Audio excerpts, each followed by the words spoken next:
Kulang na lang sabihin mo sa akin, mag-PSP ka na lang, Joe. Yo, what's up mga tol? Ang mga funny lines sa Ahon 15 Day 2. Yan ang nakapaloob sa content natin ngayon. Pero bago yon, iniimbitahan kita na i-like ang video na to bilang suporta at mag-follow at subscribe sa ating Facebook page at YouTube channel. At sa mga hindi pa nakakapanood, ginawan din natin ng content yung Day 1 ng Ahon 15. Pwede nyo yan ispatan mga tol. Ilalagay ko yung link sa comment section para pwede nyo panoorin pagkatapos ng video na to. Huwag na nating patagalin pa, umpisahan natin sa mga patawang linya na pinakawalan ni Vitrum sa 2024 Isabuhay Finals. Wala talagang pakundangan bumitaw ng bara tong si Vitrum, tapos bagay pa sa karakter niya yung sinasabi niya patungkol sa kalaban. Kapag bumabanat nga si Vitrum, ang dating parang binubuli niya yung kaklase niyang weirdo. Parehas kaming balakid. Ako sa sumuporta. Ikaw tangina, kinuha pati yung bodging na forma. Ikaw yung balakid na katatapos lang magkatoga. Ako naman yung balakid na batak na sa drawing. O diba? Kaya huwag ka mag-deny na hindi ka nerd shit. Tignan mo yung mukha mo. Kamukha mo yung logo ng Reddit.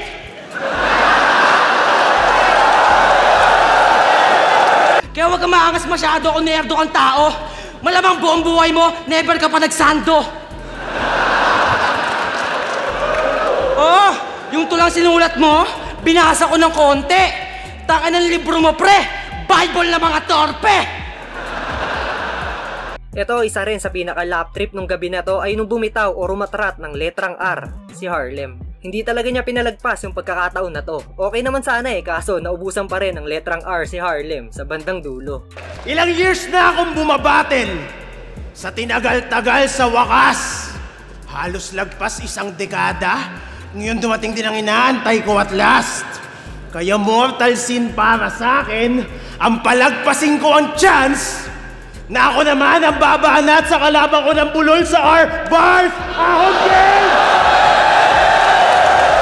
Paano ako kakabahan sa mga rim at bara na nanggagaling sa iyong boses eh, hindi mo nga kayang banggitin yung pariralang ang tatak ng relo ni Leroy ay Rolex?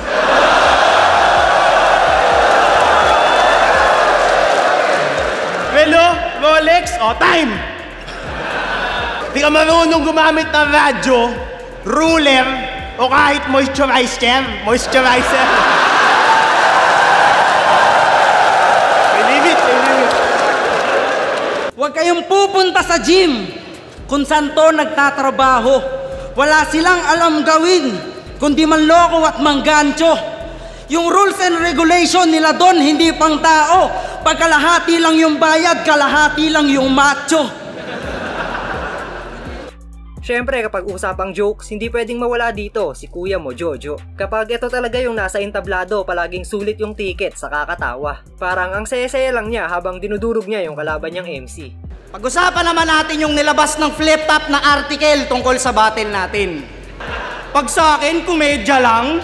Pag sa kanya, armado na mga solidong left field na lyricism.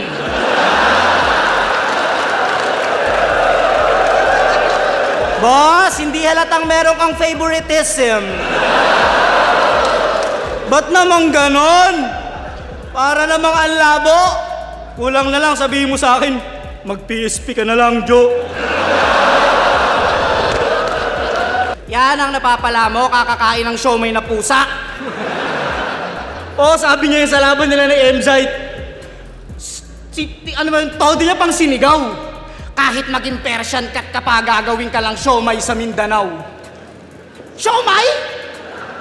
Baka siopaw? Oo din siya eh.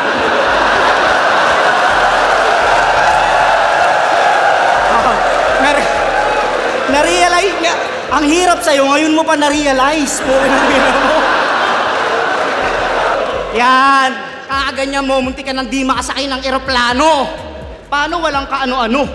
Hininga ng ID, sumagot si Gago, ako'y paru-paro.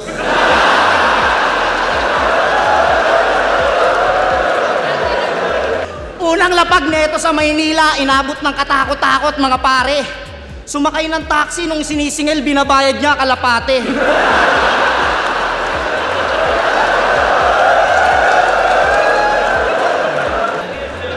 Pinag-table ng babae.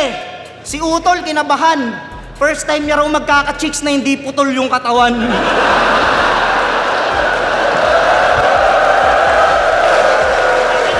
Chick boy daw, sanay mang ghost, kaya nga ghostly alter ego.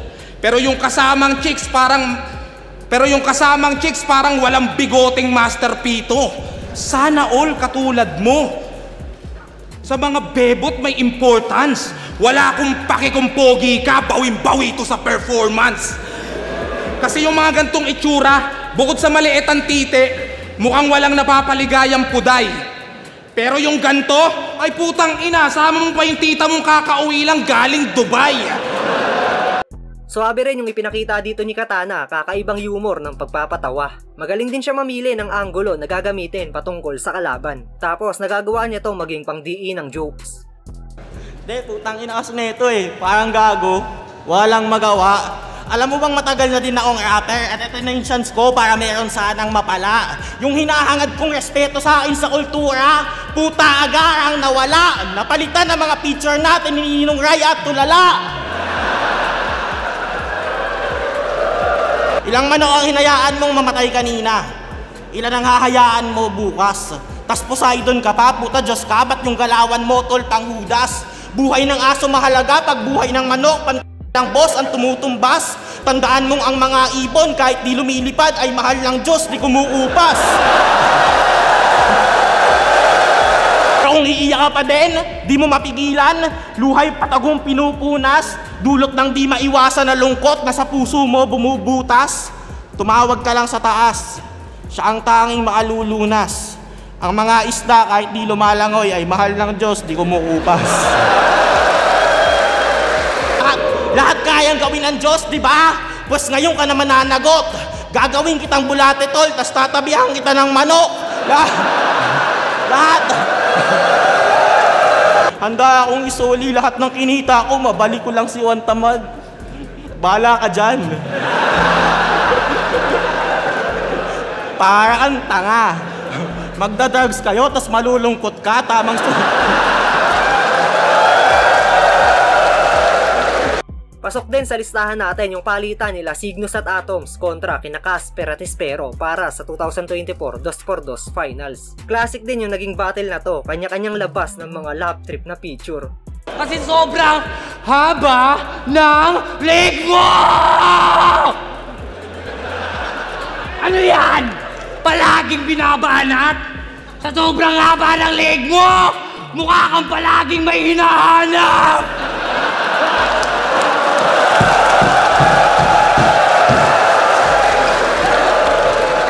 Hoy, sa susunod, Casper, huwag ka na magpapagupit ng ganto, ha?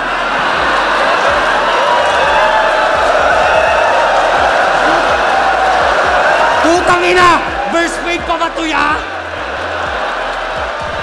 Kasi alam nyo bang pangit to? No cap! Pero alam nyo bang mas pangit to pag no cap? Ano mo, naglalabas kayo ng picture, ha?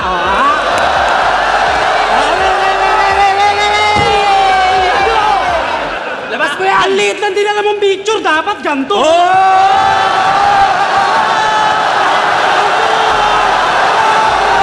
Tas sinasar mo si Diyos na Roblox? Talagang todo yung execution? Ikaw nga, tingnan mo, mukha kang bobong Jimmy Neutron!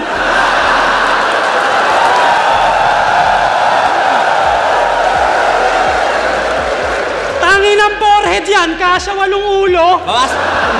Hubarin na yan! Hubarin na yan! Hubarin na yan!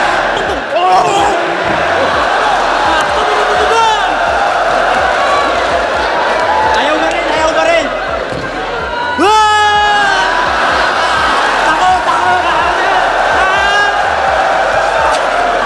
Uno, dos, pero tagumpay mo'y hindi formal. Kahit mag-suit ka pa pre, wala pa rin seseryoso sa'yo. Ang cute mo kasi! Sabihin mo nga,